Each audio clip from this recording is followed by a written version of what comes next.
Who is the ultimate victim? It has been since 2010. Taiwan's telecom fraudsters, with their apprentices mainly residents of coastal provinces in mainland China, have begun to migrate to the world. However, because the vast majority of scammers only speak Chinese, wherever they go, the target of the scam is still people in Chinese mainland. For these telecom fraudsters who continue to spill over, the mainland police have not stopped arresting them.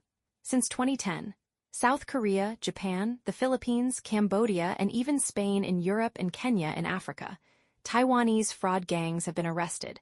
But on the one hand, the cost of transnational law enforcement is too high. On the other hand, after the repatriation to Taiwan, the Taiwan authorities will not severely punish these fraudsters. Therefore, the benefits of engaging in telecom fraud are still extremely attractive.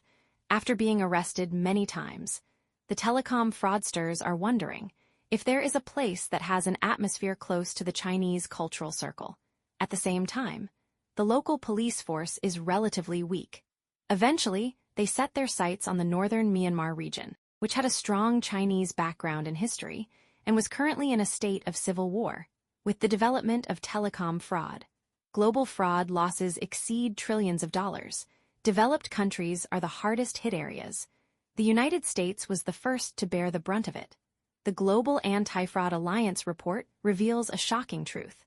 Online scams are like the devil's hand. In 2024, it will slightly lose about $1.03 trillion, accounting for 1.05% of global GDP, and it is soaring year by year. The average loss in the United States is $3,520. Denmark and Switzerland follow closely behind. Online shopping, identity, fraud, investment scams, and other methods are everywhere.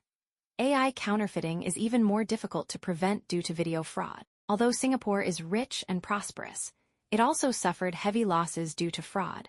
The per capita loss was $4,031. It is the first in the world.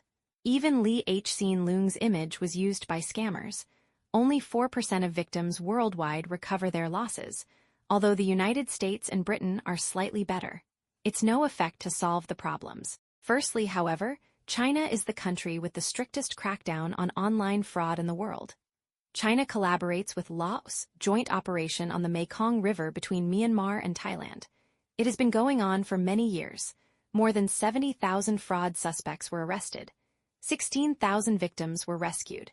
They used technological hegemony and long-arm jurisdiction. In contrast to the most developed country in the world, the U.S. started a digital harvester.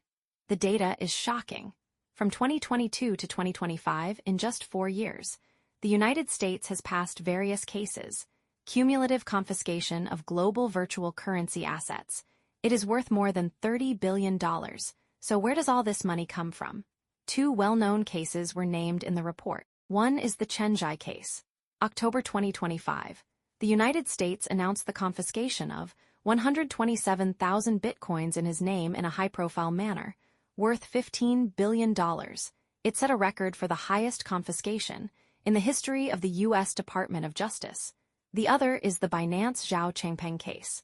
The United States has obtained core data through technology penetration. In the end, it was fined $4.3 billion. What can we see is that these add up to $20 billion smaller. Did these over? No. The report also exposed U.S.-sponsored hacking groups. Starting in 2023, targeted attacks on more than 20 mainstream exchanges around the world. For example, Dawes wants to turn the water backwards. The main focus is on a physical transcendence. In the words of 360 Zhou Hongyi, this is from the end of the criminal chain to the legalized transfer of state assets. To put it bluntly, that is, it doesn't matter if your money is clean or not, as long as you have coins.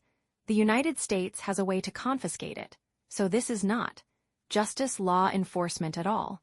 This is the digital extension of the dollar's hegemony. The United States wants to turn virtual currency after gold and oil. Another financial weapon in his own hands. Then the question arises. Faced with the proliferation of digital harvesters and global telecommunications fraud, how should we ordinary people protect the assets in our hands? Talk about your views in the comment area.